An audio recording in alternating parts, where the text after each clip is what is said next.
We're excited to see you all in person, most importantly, for a fun and safe evening of networking tonight. My name's Alicia Coling, and I'm chair of our Young Alumni Council, and I graduated from the Swanson School of Engineering in 2014, and I'll be your moderator tonight.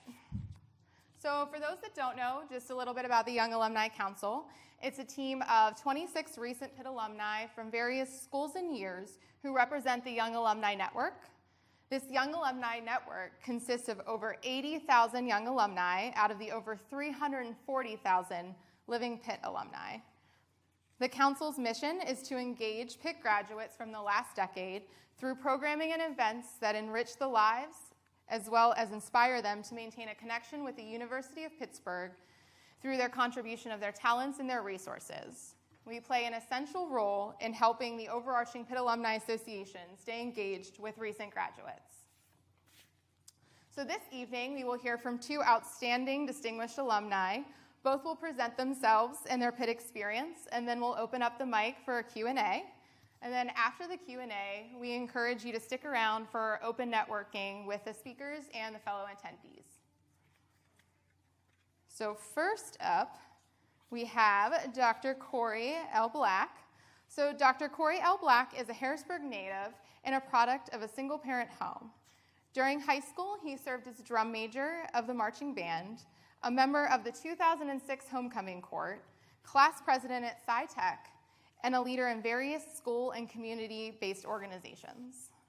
After graduation from high school in 2017, he attended the University of Pittsburgh, where he obtained a bachelor's in Africana Studies with a minor in chemistry, as well as a pre-dentistry concentration. While at Pitt, he joined the prestigious Phi Beta Sigma Fraternity Incorporated and served as president of the Epsilon Kappa chapter. During his senior year, he participated in Pitt MAP, which allowed him to live in Argentina, South Africa, and China, and studied various global healthcare models and systems. After graduating from undergrad, Dr. Black attended the University of Pittsburgh School of Dental Medicine. While there, he excelled academically, completed a mission trip to Honduras, and directed an after-school program for underprivileged youth through the Albert Schweitzer Fellowship. After a 10-year journey, he finally received his doctoral degree in 2017. Dr. Black received postdoctoral training at Kings County Hospital in Brooklyn, where he enhanced his dental skills in areas including cosmetics, oral disease management, and surgery. After residency, he began working as an associate dentist in New York City for a few years. He even worked with celebrity clientele, including some prominent hip-hop idols and reality TV stars. After a few years, he decided to open up his own dental practice in 2019. In 2020, and amid a global pandemic, he founded SmileSpace, which is a cutting-edge and state-of-the-art dental practice located in the heart of Clinton Hill, Brooklyn. In only 12 months, SmileSpace has soared to be the top-rated dental practice in the neighborhood and is projected to collect over $1 million by the end of the year. Throughout the duration of his educational experience, Dr. Black received over $125,000 in scholarships, many of them from local organizations in Harrisburg. He vows to pay it forward by establishing a scholarship fund for Harrisburg graduates. His brother, Dr. Kevin Black, is a medical doctor practicing in Miami, and his sister, Raven Black, is an emergency room nurse at Harrisburg Hospital. They plan to open a healthcare facility in Harrisburg to enhance the lives and health of its community members. We now welcome Corey to the stage.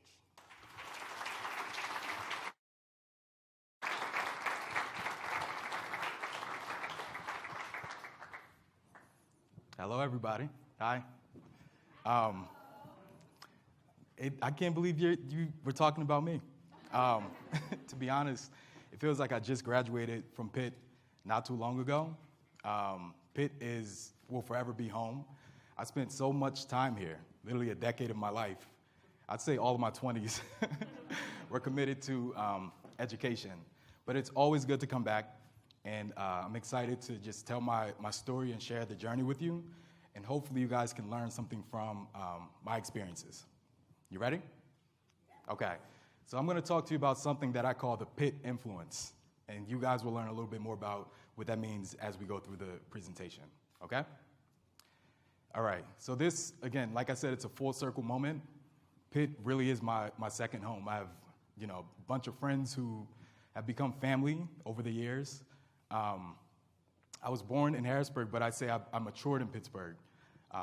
That's where my mom essentially pushed me out of the nest, and I had to kind of figure it out on my own.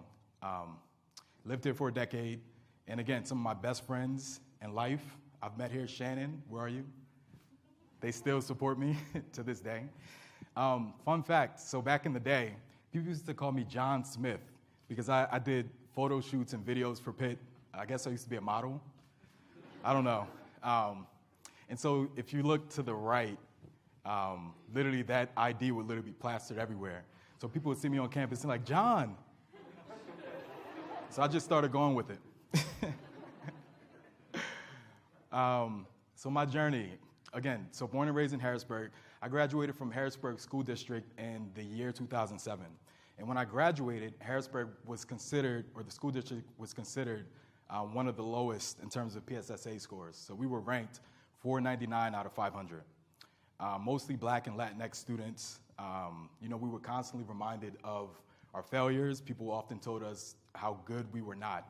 Some of my peers, actually most of my peers at some point had gone to prison. Many of them were killed.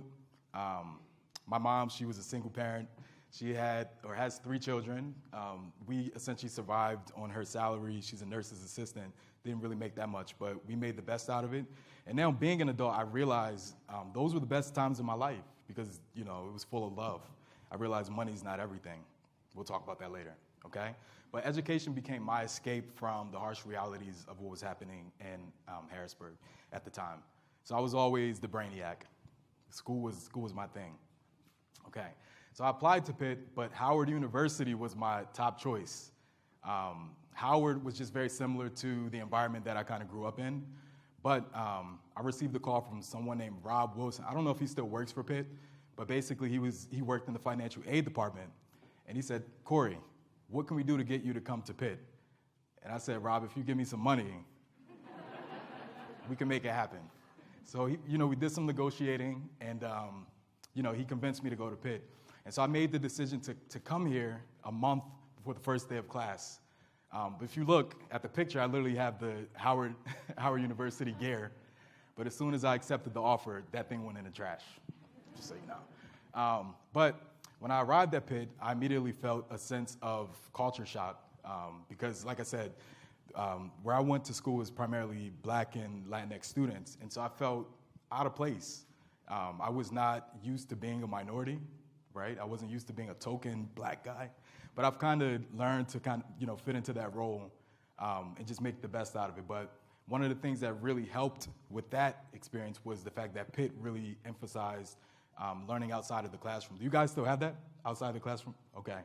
I think my year was when it was established a long time ago. But I appreciated the fact that Pitt really encouraged me to get out of my dorm room, go to the football games, the social events, homecoming events like this one, and many more. And to this day, I have friends of all different backgrounds, and I'm appreciative of that. So I majored in Africana Studies, but I took all the prerequisites to get into dental school. And so one thing that I loved about Africana Studies was I learned about myself and my history. I learned about things that were not necessarily taught to me, prior to college. And I love the fact that it put a lot of things into context. Like growing up in the hood, you're just kind of born and you exist, but you never really understand how things, come to be. And through those classes, I was able to really understand the history of my people, my family, and it just kind of made sense for me. I joined Phi Beta Sigma fraternity, eventually became the chapter president. I was also an RA. I was like the super involved guy on campus. Like if you look at the pictures, I was everywhere. But I love the fact that like being an RA, I was responsible for my peers. I remember the parents used to drop me off and say, "Take care of my baby." And I was like, "But I'm a baby too. I don't know. But you trust me, so okay, we'll go with it." The cool thing about being an RA when, I guess way back in 2010, was the fact that Pitt accepted too many freshmen. And you guys have so many more dorms and stuff now, but I guess there wasn't enough space, so they actually rented an entire floor in the Wyndham Hotel, and I lived in one of the suites, and literally had jacuzzi jets in the bathtub, and We watched HBO, which was a big deal back then, and had the best views of the cathedral. It was amazing, amazing. So pre-dentistry, pre-medicine, anybody here taking science classes, biology, chemistry? Okay, I'm surprised you guys have time to be here tonight. But I appreciated the fact that these classes were difficult. I learned a lot about myself. I learned how to be resilient and push through. Organic chemistry, too, kicked my butt. I actually had to retake that class. I stayed over the summer and ended up acing it, which was great. I also studied abroad my last semester of college, so I finished all of my classes for my major and all of the pre-dental prerequisites. So I was able to participate in PITMAP. Now, if that does still exist, I would encourage you guys to definitely participate because I had the opportunity to live in 3 different countries in 1 semester. So it was literally life-changing. I'd never been on a plane. This kid from the hood really just didn't have too many experiences outside of Pennsylvania. And so to get on a plane and go to Argentina really just changed my life in ways that you can't even imagine. So I returned home from China and graduated a week later. I had no plan. I knew I wanted to go to dental school, but I was not taking the steps to get in. But what I did was I worked for a few years and studied every day on the bus to work. I studied during my lunch break, studied on my way home. I had to get a good score in the DAT, and thank God I did. And I got accepted to Pitt Dental. So I did my 4 years in Pitt Dental. I kept that point short. We'll just leave it at that. It was a rigorous 4 years. And graduated and became the first doctor in my family. After dental school, I got into residency in Brooklyn. I always wanted to live in New York. I felt like New York just is the best, the greatest place on earth. She's nodding her head. She's like, yes, it is.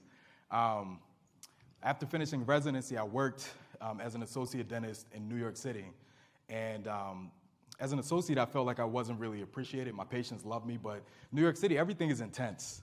So it was this pressure to really produce a lot of money, even if it meant compromising ethics.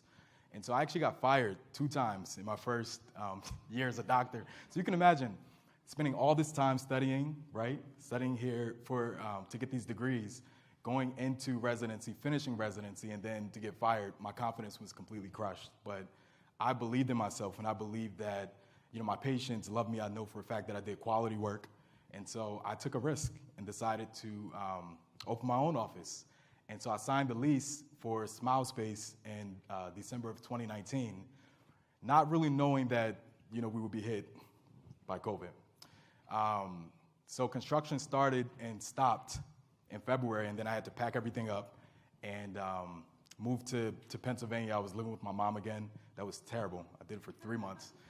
And I wasn't really sure about what would happen with my business, right? And dentistry, just in the field, there's a lot of aerosols, and the virus is transmitted via aerosols. And so it was extremely high-risk environment. I was pretty sure I would have to file for bankruptcy because I didn't think anyone would want to come to the dentist. But construction kept moving forward. We were able to, open the office, and October 12th of 2020, Smile Space opened. And one of the amazing things about opening during the pandemic, and trust me, there aren't many, is the fact that there were many patients who were looking for a new dentist. So at some point, they were like working in Manhattan, and they would just kind of go to the dentist during the lunch break.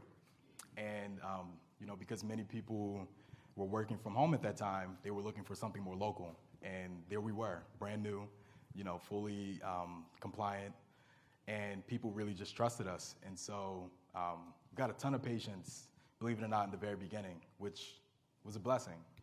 I actually got COVID 2 months after opening. And I don't know, 2020 was really rough. I just couldn't understand why so many things were just kind of happening at the same time. But, again, I learned a lot from that experience, and I'll talk to you about that later. But I recovered, thank God, I'm here. And now we're fully booked, so I'm thankful for that. I want to talk to you guys about the Smile Space experience. So again, I'm located in Clinton Hill, Brooklyn. How many of you guys have been to Brooklyn? It's a cool place, right? Yeah. So Clinton Hill, it is a hip, diverse neighborhood. The rapper Biggie actually grew up 2 blocks from my office. So it's changed a lot. I watched the Biggie documentary on Netflix, and they were saying the street that my office is on, you wouldn't even want to walk there. But now it's nice, okay? It's a modern dental practice. We have the latest technology, latest equipment. I have TVs in the ceiling, so when patients are getting dental work or even just a basic cleaning, they're able to watch or catch up on the latest show that they've been watching on Netflix or Hulu. It's really cool. I work with a designer. He worked for Nike at one point. He used to design the stores in Manhattan, and that kind of explains the beauty and the aesthetics of it. But we have a really cool patio. I'll show you on another slide. And I love the fact that the patio has become a place where patients will just show up and kind of work from back there. They'll use the Wi-Fi. It's a different experience. Most people hate the dentist. I hear that probably every day. But they show up even if they don't have appointments. And to me, that means that we're doing something groundbreaking. People say it smells like pineapple cake, just so you guys can feel like you're there. And I have an incredible team. My office manager, Diana, she has 20 years of experience. She is the brains behind the operation. She's actually, handling business now as we speak. I love my job, and I'm grateful. If we look at this slide, I guess we'll kind of go through it. So Brooklyn, one of the cool things is there are a lot of Black-owned businesses, so I think it's awesome that I get a chance to kind of collaborate with them, and we're able to kind of serve the needs of the people in the community. Some of these things, so it's a vibe. So if you're in the room, the lighting is perfect. It's not too stimulating. I do surgery. This is a bunch of random stuff. That's the patio there, okay? So if you guys ever do come to Brooklyn, open invitation. Just say we met here, and I'll let you in, okay? So here's a cool video that a patient made about his whitening process. And I love the fact that my patients are excited about what we're bringing to the table. So let's take a look.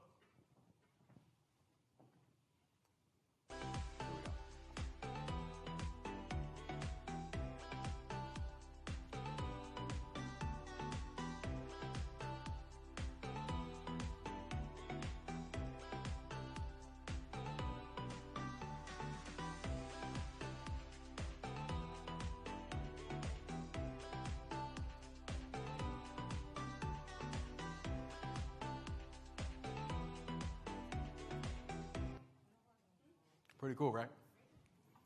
We call them Hollywood because.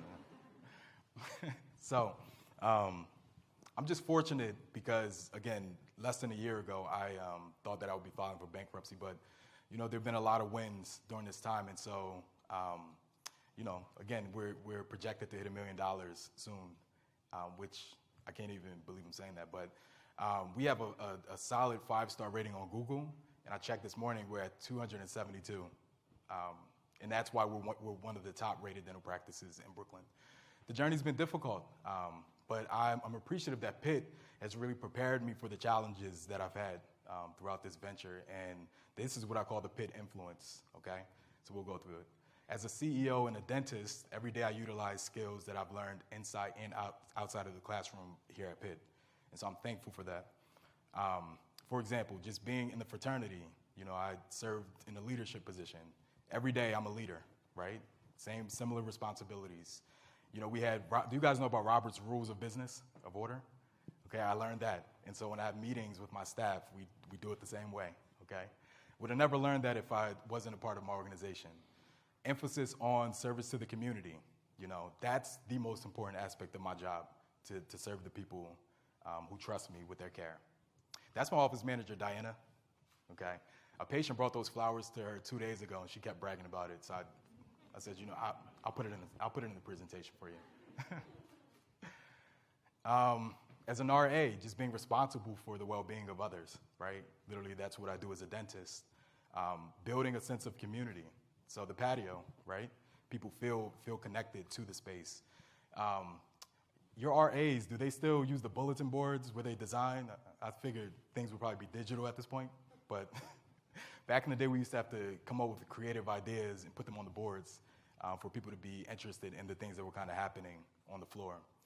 Marketing, right? So as an RA, you used to have to market and really put out materials to try to get people to come to the events. And again, often I'm using these skills and techniques that I learned as a student here to get patients, okay?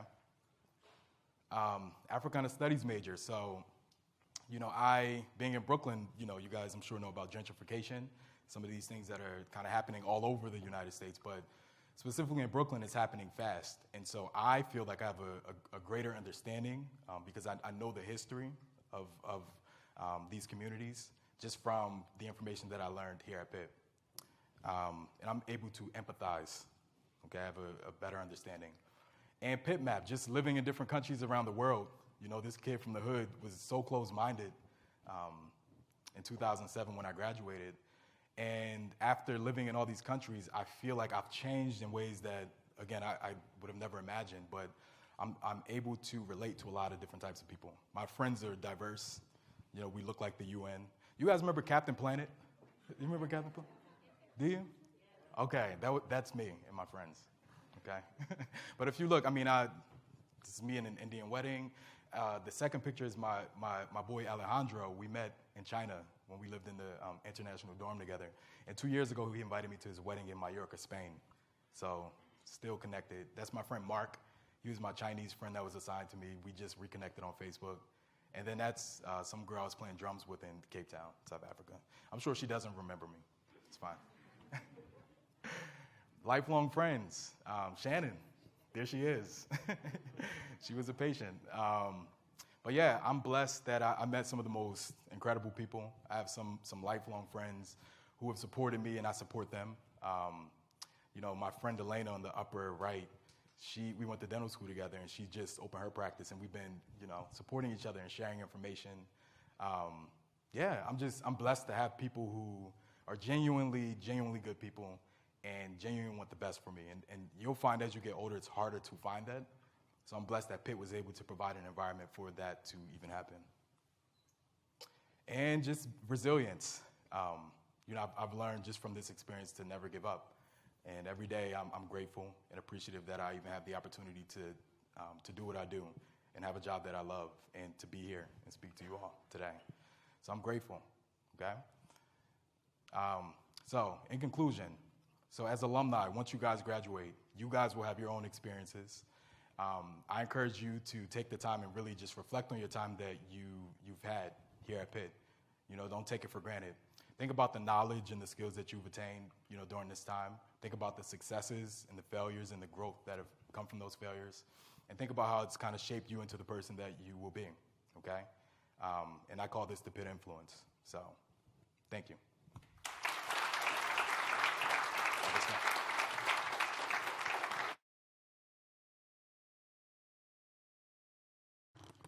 Wow, thanks so much, Corey. Sorry. I don't know about you, but I'm looking at that, and I'm like, I wish I had a dentist like that around here. Maybe I would enjoy going a little bit more, right? You're coming? Going that way? Perfect. Well, thanks again. That was really great to hear. And as a reminder, we're going to have a Q&A session after both presenters, so come up with all your good questions, and we'll do them afterwards. Next up, we have Alyson Stover. So Allison Stover is an associate professor in the Department of Occupational Therapy. Stover obtained her Juris Doctorate in law with a postgraduate certificate in health law from the University of Pittsburgh. Her areas of practice expertise include pediatrics, of which she is board certified by the American Occupational Therapy Association, as well as trauma-informed occupational therapy and holistic approaches to substance use disorder. She owns a private outpatient pediatric practice north of Pittsburgh and co-founded a nonprofit organization that uses occupation to address community, societal, and population needs.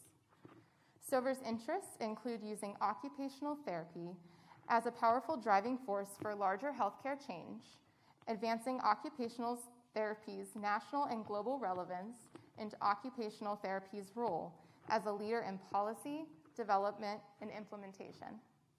Stover is also interested in access to care for underserved and underrepresented populations.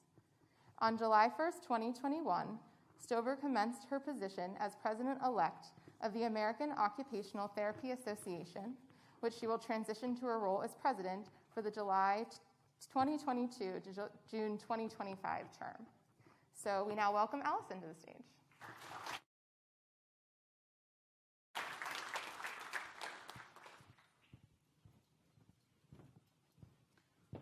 Wow, at first I was like super excited that Corey was going to go first, but now that's a tough act to follow.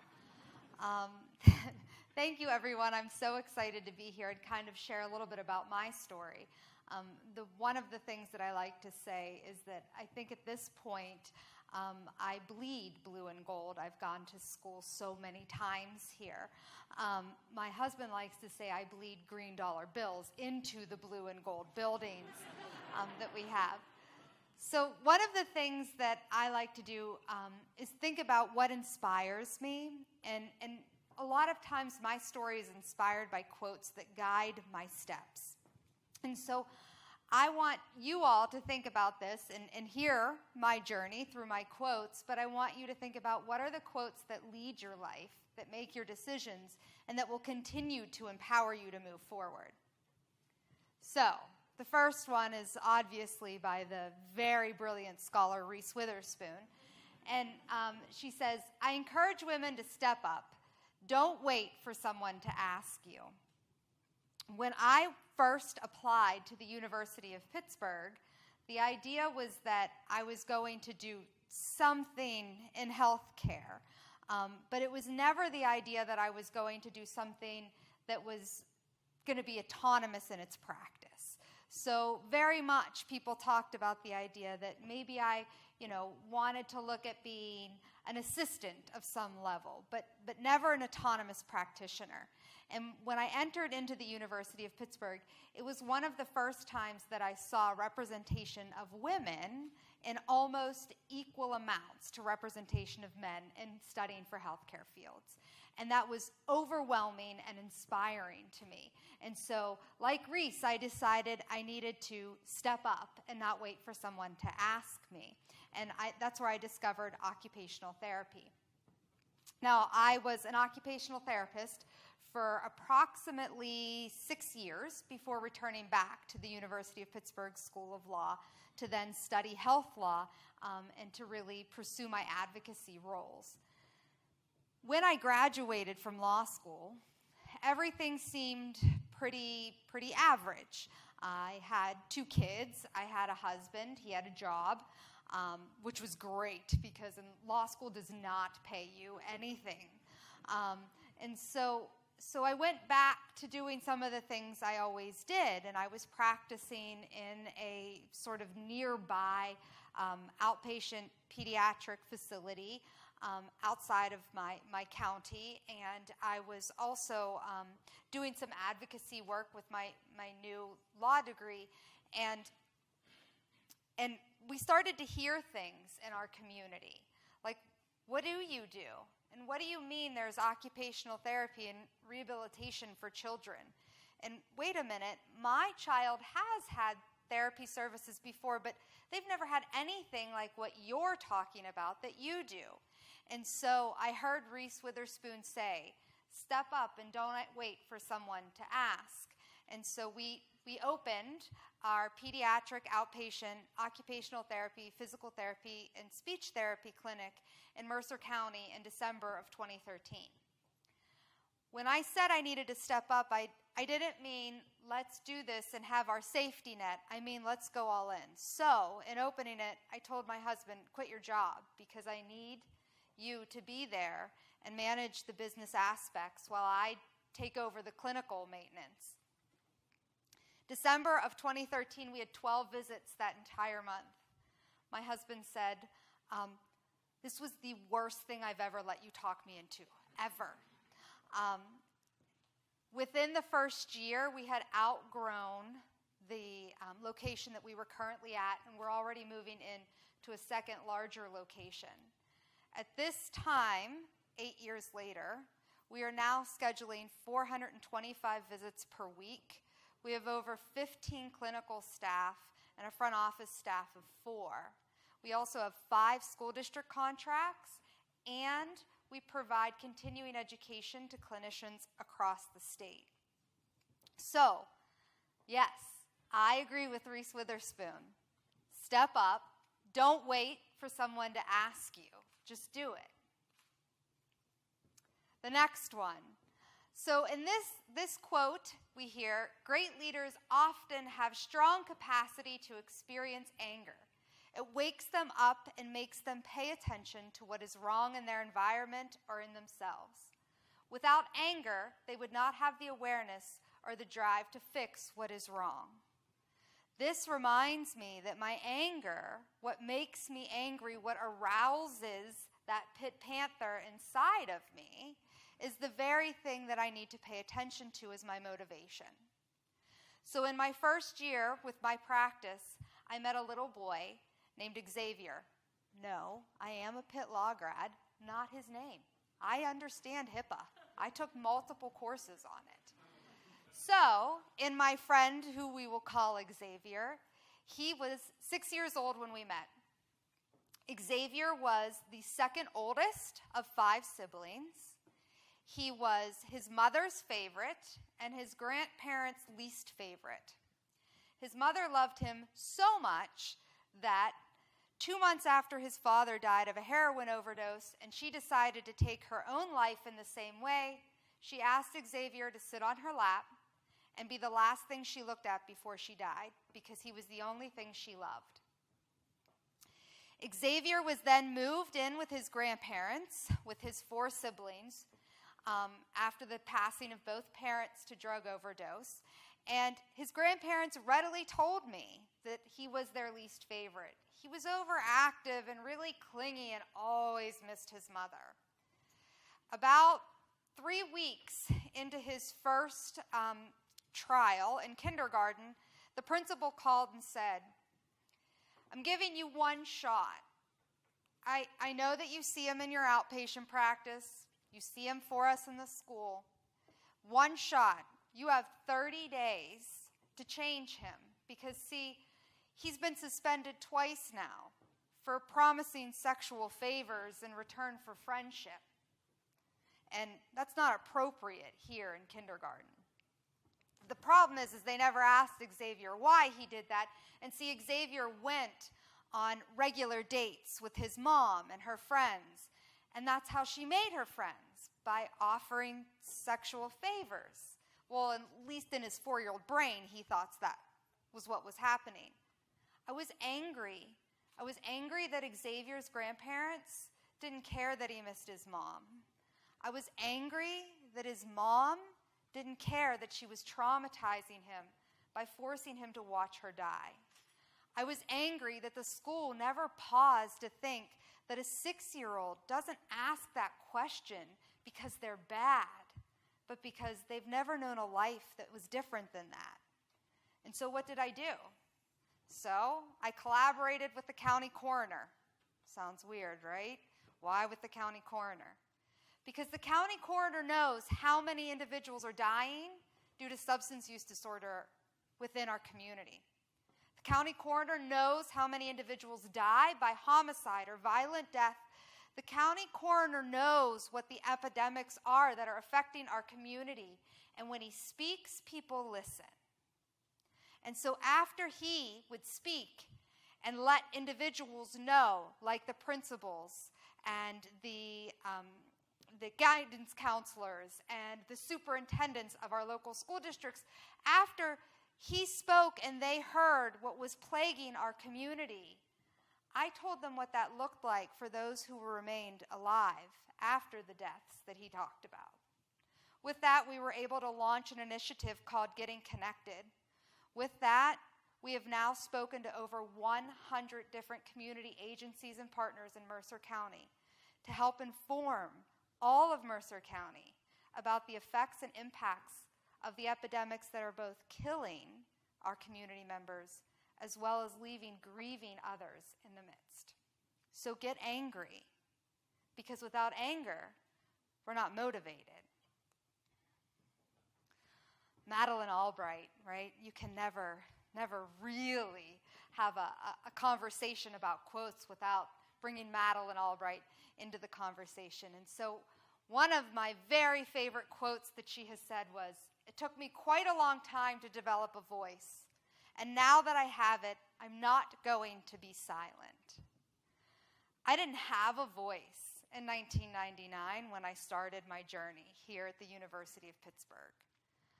I had some goals, some aspirations, and some significant dedication to the blue and gold and the Pitt Panther. I was a little bit disappointed when we moved to Heinz Field for the football games. It wasn't quite as easy to get to. I was thrilled when the last time we were playing Penn State for 10 years, we not only won, but we shut them out, right? But I didn't have a voice. As I started to engage in my coursework here at the University of Pittsburgh, many of the professors engaged me in conversations where they said, there is no right or wrong answer, I just want to hear you. And I started to find my voice. As I moved into graduate school in the School of Health and Rehabilitation Sciences, I was encountered with brilliant women occupational therapy practitioners who were always speaking loudly about a profession that many people didn't even know what it was, and a profession that often didn't receive a level of value because we don't know what it is, and by the way, it's represented by over 86% females. So I heard them. I heard them in science. I heard them in practice. I heard them in academia, and I started to develop my voice. What matters is occupational therapy being a useful lens and helping others to experience health and wellness. And so when I became a clinician, I started to fight. Little fights at first. I heard my voice at IEP meetings for students with special needs. I heard my voice in Harrisburg and in Washington, D.C. when they said, oh, wait, Medicare and Medicaid are no longer going to reimburse occupational therapy practitioners for splint fabrication, even though you've been doing it for almost 100 years, right? I heard my voice little by little. By the time I got to law school, I didn't need to hear my voice anymore. I just needed to find a really meaningful way to assert it. And Pitt Law was the perfect place for me to learn how to do that. So now I'm not silent ever, sometimes to the detriment of my husband's ears, but never silent. I wasn't silent when a pandemic came and the executive orders that were being written were not inclusive of all healthcare practitioners being provided opportunities to be reimbursed for telehealth delivery. I wasn't silent at all. As a matter of fact, I was so loud that I was invited to help write the executive order for the state of Pennsylvania that then allowed for reimbursement of telehealth services by occupational therapy, physical therapy, and speech and language therapy. I wasn't silent when we had the issues of practice acts being opened up and being asked what we could step up and do. No, see, I wasn't silent. Instead, I told those in charge in Harrisburg that occupational therapists and occupational therapy assistants had a lot to offer during this extreme emergency, and that they needed to open the Practice Act for us in ways that allowed us to be those helpers that we knew how to do. I'm not silent when there's new pieces of legislation and regulation that impact or impede how individuals can access health care. And as of most recently, I was so frustrated by the discriminate health care delivery and access of services that I participated as a PI in a study in which we called different healthcare agencies to schedule an appointment. And then we evaluated, do I get an appointment faster if my name's Liam and I have a private insurance than I do if my name is Muhammad and I have a public insurance? And I found out I do. So I wrote about it because you can't make me silent anymore. Mary Daly, the theologian, My husband says this is probably the most frightening of all of my quotes. There are and will be those who think I have gone overboard. Let them rest assured that this assessment is correct, probably beyond their wildest imagination, and I will continue to do so. I have gone overboard. I want to go overboard, and the University of Pittsburgh helps me go overboard, right? So one of the next steps I took in my career journey was coming here full-time as what started as an assistant professor and now have been promoted to an associate professor. And through this opportunity, I now get to bring back and give back to the students who are coming into my classroom, just as all of the professors have done for me. And so how does that make me go overboard? That means all that crazy activity, standing up and stepping out when no one asks me to, getting angry, finding my voice and always using my voice, doesn't end with me. It now is something that I carry on and pass on to each and every student that sits in my room. I challenge them to get angry. I challenge them to find their voice, and I challenge them to use it in every opportunity they can. And now in my new position as president-elect and then president of the American Occupational Therapy Association, now I'm really overboard.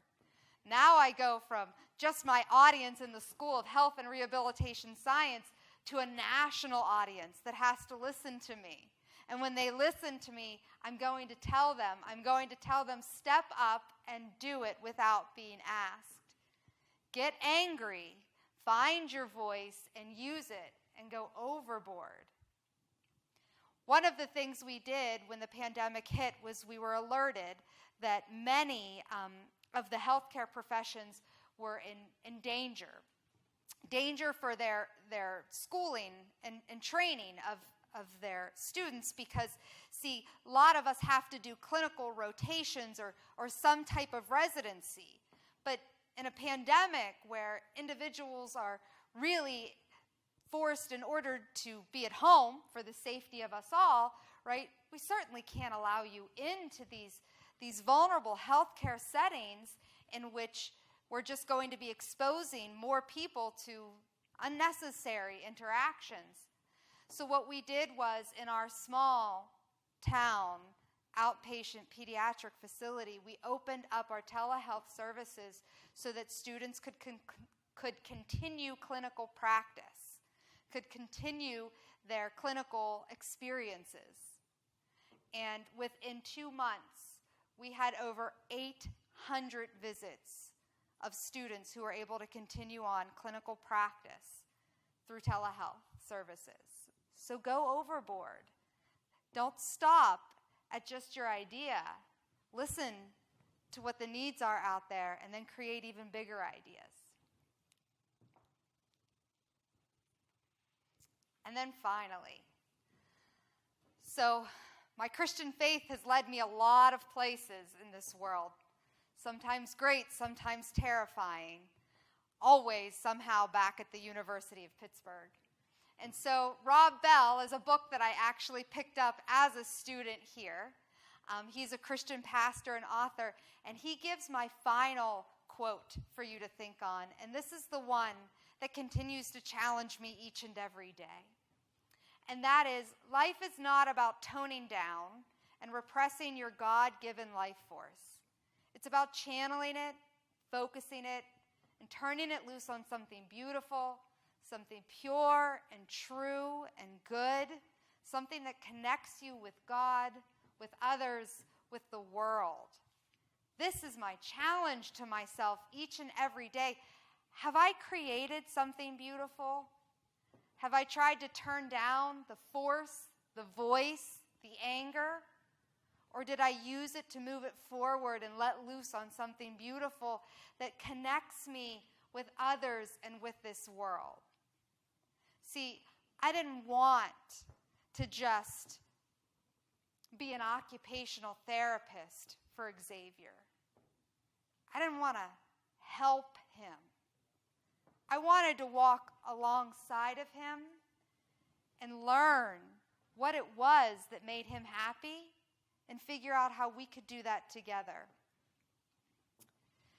So every year at Christmas, we have a program called the Angel Tree. Xavier's grandmother refused to sign up for the Angel Tree year after year. There was a little bit of pride in not wanting to accept gifts and not feeling like she could provide for her grandchildren. There was a little bit of just fear in letting us come to her home to deliver the gifts. But every year I asked. The third year in, she finally said okay. And she signed the kids up. At that point, Xavier was 9, almost 10 years old. Christmas afterwards, we delivered the gifts on December 23rd and didn't hear anything. And when we returned back to school later in January and I saw him in the hall, he said to me, "You're never going to believe it, Miss Allison." I said, "What?"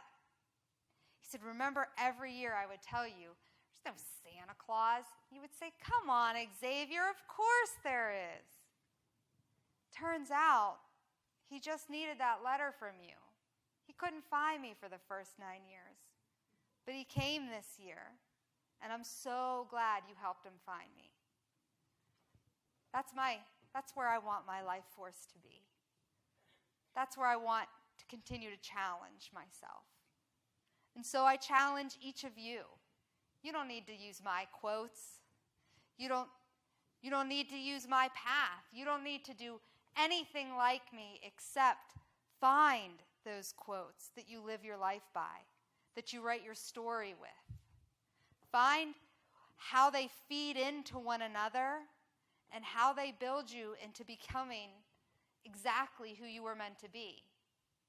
And when someone asks me, exactly who were you meant to be? Well, that's pretty easy. I was meant to be a forever Pitt alumni. It's over. It's done.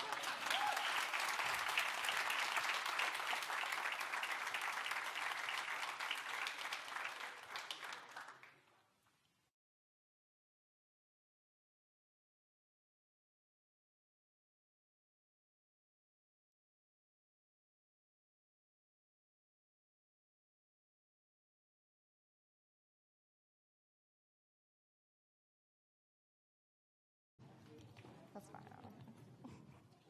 Or maybe, I don't know how they will. Okay, there it is. Thank you so much, Allison, for sharing. That was a really inspiring story about finding our voice.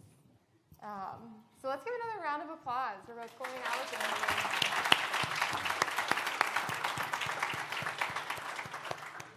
And so now we have the Q&A portion. So we're going to open it up for any questions anyone may have for either or both of them. I'm going to hold it. Oh, okay. No, you're good. I guess my question would be, what do you think is your greatest success and failure during your time at Pitt?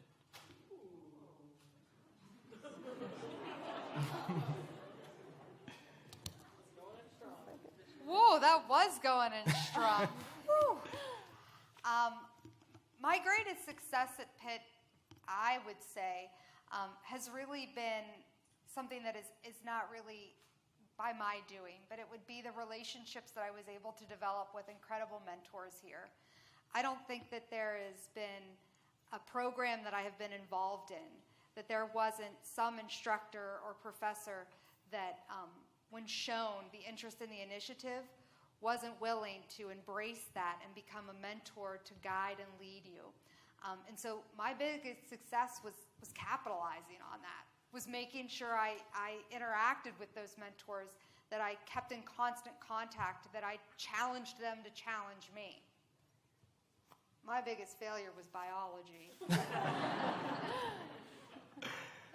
Okay, so I'd say my greatest success, I think, was just receiving the best and highest quality education. You know, Pitt really does prepare students to go out and be just great people, but also like knowledgeable in whatever field you may decide to go into. Biggest failure, organic chemistry too. As I said before, I actually failed it and had to retake it. So, science is tough. Right? Yeah, like science across the board, tough here. Yes. Like, I was going to say, you can fail a class and look where you are today, right? Yeah, exactly. We are a testament to that fact.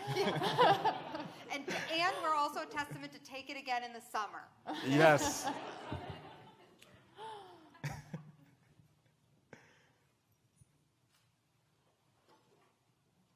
Hi, my name's Madeline.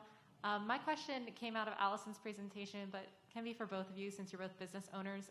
Allison, you talked about how when you opened your own practice, it kind of had a slow start that first month, and then within a year you had pretty big success. So how did you push past that slow start, and what did you learn from that time of change? What I learned was patience, that what I was experiencing a slow start wasn't a failure of a business, was actually exactly what a lot of businesses experience. So expecting a slow start, expecting dips, failures, and learning really how to navigate and budget and manage a business during the low points, especially at the beginning, was invaluable. So now, understanding what to do at the higher points is easy compared to what I had to learn those first 6 months. How did I push through? I never stopped believing it was what I was supposed to do. There was 3 kids that were our entire caseload that first month, but there was not a single one of them that I didn't feel that the whole reason I opened was because of them. And so remembering the reason why I started was what pushed me through. Yeah, for me, I opened during the pandemic. So, one patient was more than I expected, right? So perception is everything. I honestly didn't think anyone would want to come. But I think if COVID and the pandemic weren't, factors in that situation, I think the slow start, as Allison said, is just a part of that process. And then if you trust your capabilities and your skills and know that, you're more than qualified to do what you're doing, then that confidence will allow you to push through. That's what I'd say. Because there were definitely times where I regretted signing that lease. But, once you commit to something, you give it your all and understand that no matter what, there won't be failure because there's always lessons to learn in those moments that you do consider to be failures. So.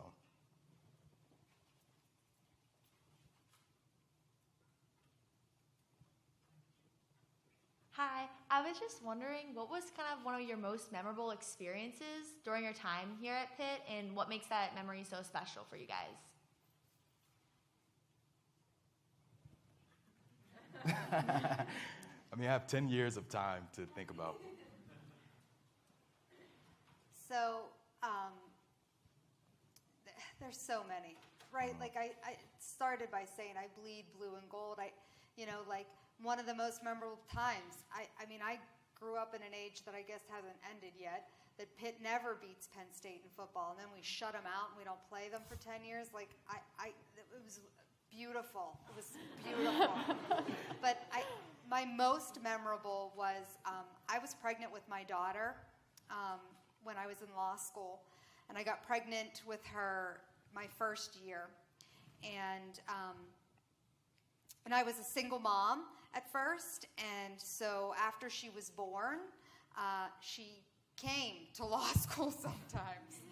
I was a breastfeeding mother, so I was pumping in the law school, and sometimes in the parking lot underneath where Panera is. I was usually raggedly tired because infants don't sleep, particularly when you're the only one that can wake up with them. And my most memorable part was the dean of the law school, who was Professor Mary Crossley at the time, said, "It only makes sense that when you walk across this podium to be hooded, that she walk with you." And so having my that point, 2-year-old daughter come in my arms and walk across the podium and get hooded with me was my most memorable experience. And I think it speaks not only to what I was able to accomplish with a supportive environment, but exactly how supportive this environment is.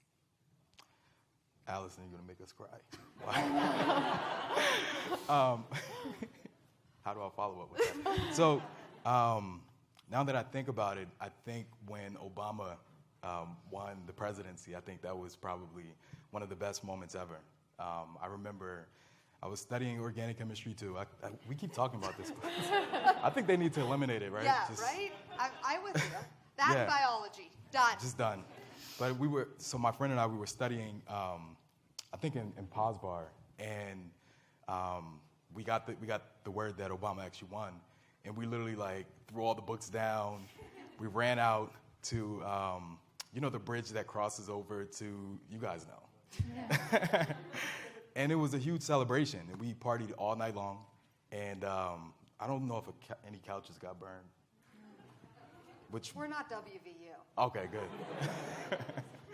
But that was probably one of the most amazing experiences, just to be able to kind of celebrate, with the other students, and it's something that I'll never forget. And I'm glad that I was at Pitt during that time. Shannon, you remember that? Yeah. Were you there? Okay, you were studying. You were being a good student. Well, actually, I was just seeing. I don't know. I'll tell you later. Okay. Not right now.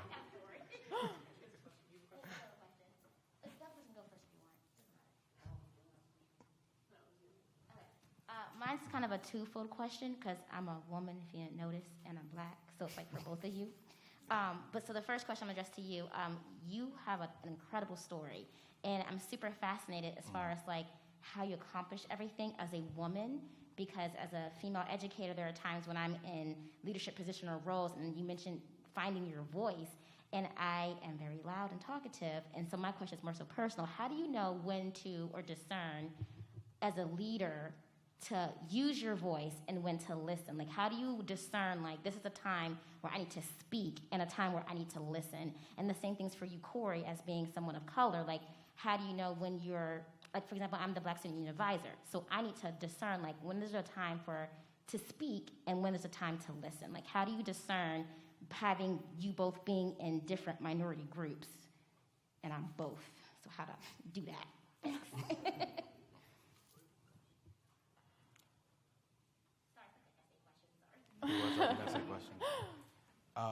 There are a few times where I feel, I don't need to speak, but there was a lot of time where I did feel that I needed to be silent in order to get whatever information was needed. Honestly, I don't think about that too often. I'm not really, maybe it's because I'm my own boss, right? I make all the decisions. I don't really have to answer to anybody.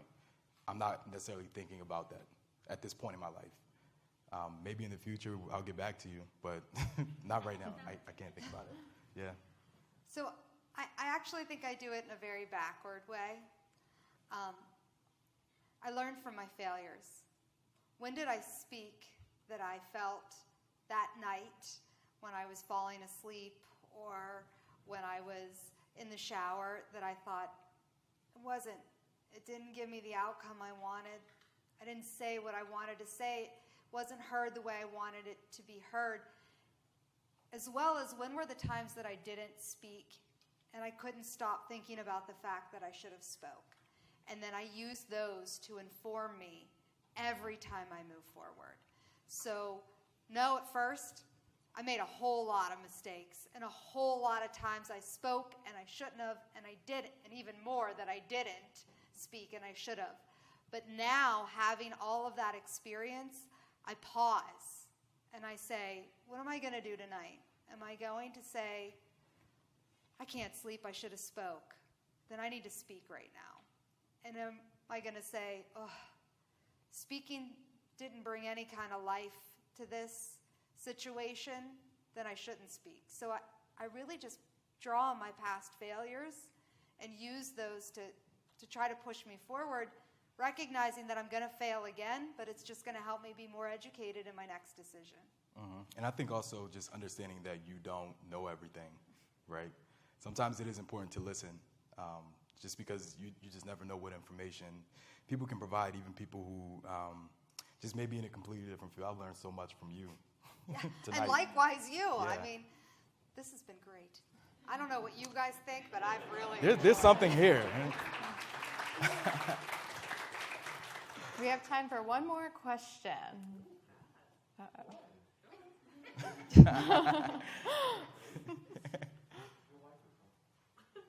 How do you see yourselves interacting with the university in the future?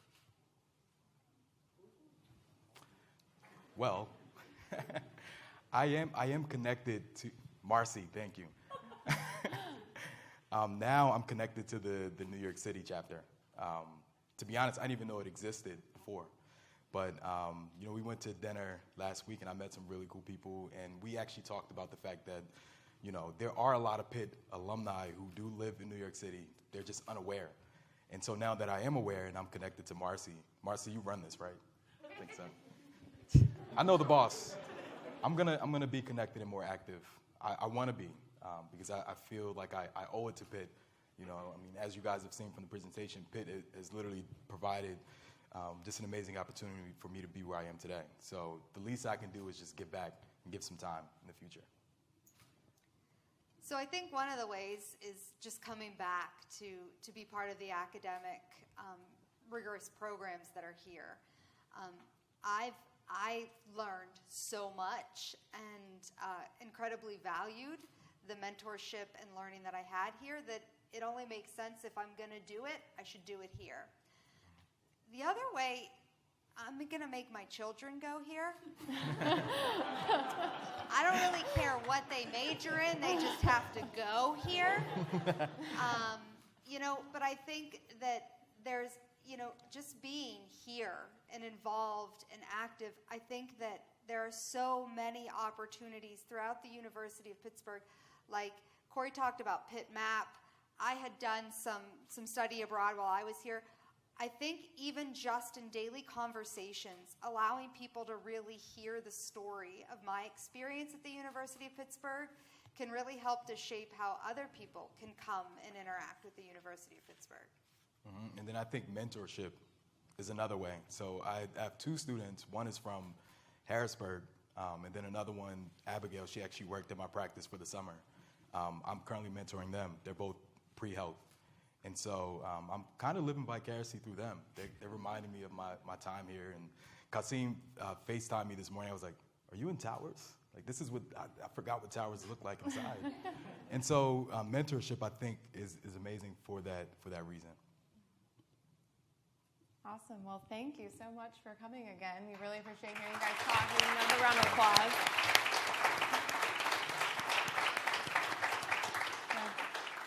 And we want to thank everyone that came out to attend our Rock Talks tonight. And remember, if you want to stay connected to us and see what else we're up to, you can follow our handle. It's at Pitt Young Alums on, cue the slide, Facebook, Twitter, and Instagram. And we also have some young alumni members in the crowd. So our council members, they just want to stand up or give a little wave. They'd be happy to kind of network and talk to you guys more about our council, or about how you can get involved when you become alumni, if you're a student now or if you're a current alum. Thanks again for coming, and hail to Pitt. Hail to Pitt.